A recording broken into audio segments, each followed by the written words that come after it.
This channel does not promote any violent, harmful, or illegal activities. All content provided by this channel is meant for an educational purpose only.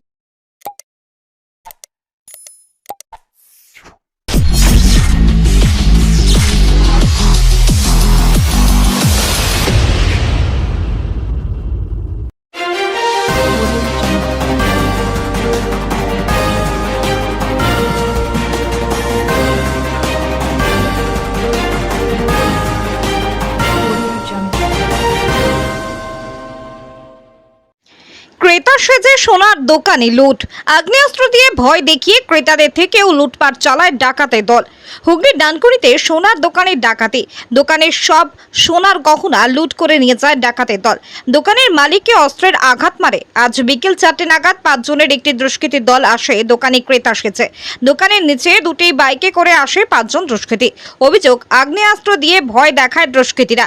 সিঁড়ি দিয়ে দোকানে উঠে সেই সময় দোকানে ছিল কয়েকজন ক্রেতা। দোকানের মালিককে মাথায় আঘাত করে অস্ত্র দিয়ে। ভিতরের ক্রেতাদের বেঁধে রাখে দুষ্কৃতীরা। তাদের কাছে থাকা সোনা নিয়ে নেয় দুষ্কৃতীরা।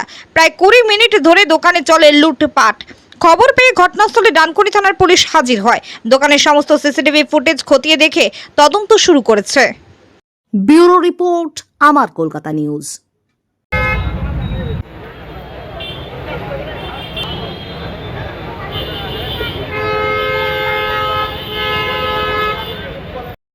কতজন এসেছিল? 5 জন এসেছে। 5 জন। ওরা কি ভাষায় কথা বলছিল? হিন্দি, বাংলা দুটো ভাষায় কথা বলছিল। এসে ওরা কি করলো প্রথমে? আমরা তো সে অপারেশন চালু করে দিয়েছি। সব জ্বলে নামে সব জ্বলে করছে সে করছে আরম্ভ করে দিয়েছে। আমাদের ভেতরে ঢুকে আমাদের এক জায়গায় বসে হাত পা ধুয়ে দিল।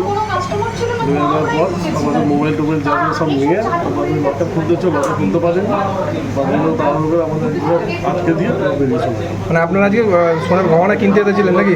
এক্সচেঞ্জ করেছিল, কেনাকাটি করছিলেন।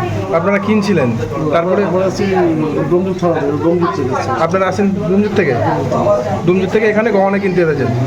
আর তারপরেই দেখছেন না যে একের পর এক লোক ঢুকছে। ওরা 5 জন ঢুকে অপারেশন চালু করে দিয়েছে। আচ্ছা আচ্ছা। আমরা এই এন্ট্রান্সে ঢোকার পর 2 জন বেরিয়ে এসে আমাদের ভেতরে ঢুকিয়ে দিয়ে হাত পা ভেঙে দিয়েছে। কতজন ছিল ওরা? 5 জন ছিল। 5 জন ছিল। আবার মাঠে ঢুকলো। কাউকে আঘাত করেছে? শৈলেন্দ্রকে হাত দিয়ে শৈলেন্দ্রের মাথা আমসের পিছন দিয়ে মেরে মাথা ফাটিয়ে দিয়েছে। আগে ফাটিয়ে দিয়েছে। সবার হাতে বন্দুক ছিল? না, মুখ বন্ধ ছিল। মুখ 2 জন মাস্ক পরেছিল, আর বাকি ছিল মুখ খোলাই ছিল। 3 জনের মুখ খোলাই ছিল। হিন্দি, বাংলা দুটো ভাষাতেই কথা বলছিল। কোন টাইমে এটা হয়েছিল? আমরা তো এসেছি 3:36 আগে, তখন চালু করে মানে 3:25 তার আগে 5-7 মিনিট আগে থেকে চালু হয়েছিল। আরেকটা 3:25 থেকে।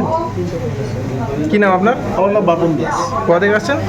দেখুন, নিরাপত্তার বলতে গেলে সিসিটিভি থেকে শুরু করে সব কিছুই অ্যারেঞ্জমেন্ট আছে এবং দোকানেরও মালিক তারাও তাদের মতো করে যেটুকু রাখা দরকার, সেফ রাখা দরকার, সেটুকু তারা দেখেছে। এর মধ্যে একটা ঘটনা ঘটে গেছে এবং সামনেই থেকে যে হাইওয়ে আছে তাদের পক্ষে বেরিয়ে যাওয়ার একটা সুযোগ আছে এখানে। সেই হিসাবে হয়তো সেই সুযোগটা তারা কাজে লাগিয়েছে। তবে যেটা শুনলাম, যেটা মনে হচ্ছে যে এরা স্থানীয় কেউ নয়, এরা সবারই মুখ খোলা ছিল এবং হয়তো বাইরে থেকে তারা অর্গানাইজভাবে এসেছে নিশ্চয়ই, এবং আগে থেকে তারা নিশ্চয়ই সব কিছু প্ল্যান পরিকল্পনা করেই তারা এখানে আজকে এই ঘটনাটা ঘটিয়েছে। হ্যাঁ, আমি তো মালিকের সঙ্গে কথা বললাম। আর্মস ছিল এবং তাকে মেরেছে, মাথা ফাটিয়ে দিয়েছে এবং যা ছিল যা দেখলাম সমস্তই প্রায় নিয়ে তারা চলে গেছে। হ্যাঁ, সেটাও শুনেছি আমরা। এমনকি তার আমাদের যিনি মালিক শৈলেন্দ্রবাবু, তারও হাত থেকে হাতের আংটি যা ছিল সব খুলিয়ে নিয়েছে।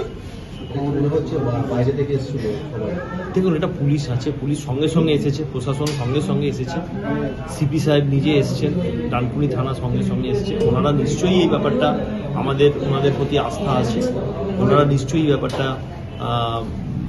তদন্ত করে খুব শীঘ্রই এটা শর্ট আউট করবেন, এটাই আমরা আশা রাখি। মানে ভোর সবে সন্ধ্যা হচ্ছে, সেই সময় পাঁচজন ঢুকলো, এটা কি কোনোভাবে পুলিশের গাফিলতি বলে কিছু মনে হচ্ছে যে কোনো রকম নিরাপত্তাকে বেশি আতশত থাকতে এই ঘটনাটা ঘটতো না? একটা সিসি ক্যামেরা রয়েছে, তাও আততায়ীরা যারা দুষ্কৃতীরা আসছে তারা সাহস পেয়ে যাচ্ছে দোকানে ঢুকে চুরি করার। দেখুন, সত্যি কথা বলতে কি, তারা একসঙ্গে 5 জন এসছে না একজন করে এসছে তা বোঝা যাচ্ছে না। তো ফার্স্ট ফ্লোরে দোকানটা, ফার্স্ট ফ্লোরে হয়তো একজন করে যদি এসে এক জায়গায় জড়ো হয় তখন সেটা আমরা বলতে পারবো না। তো সেই হিসেবে সিসিটিভি থেকেই সেটা বোঝা যাবে এবং সিসিটিভি অ্যারেঞ্জমেন্টও এখানে আছে। তো পুলিশ যেভাবে সঙ্গে সঙ্গে চলে এসেছে তাতে আমরা আশাবাদী যে পুলিশ নিশ্চয়ই এর কিনারা করতে পারবে।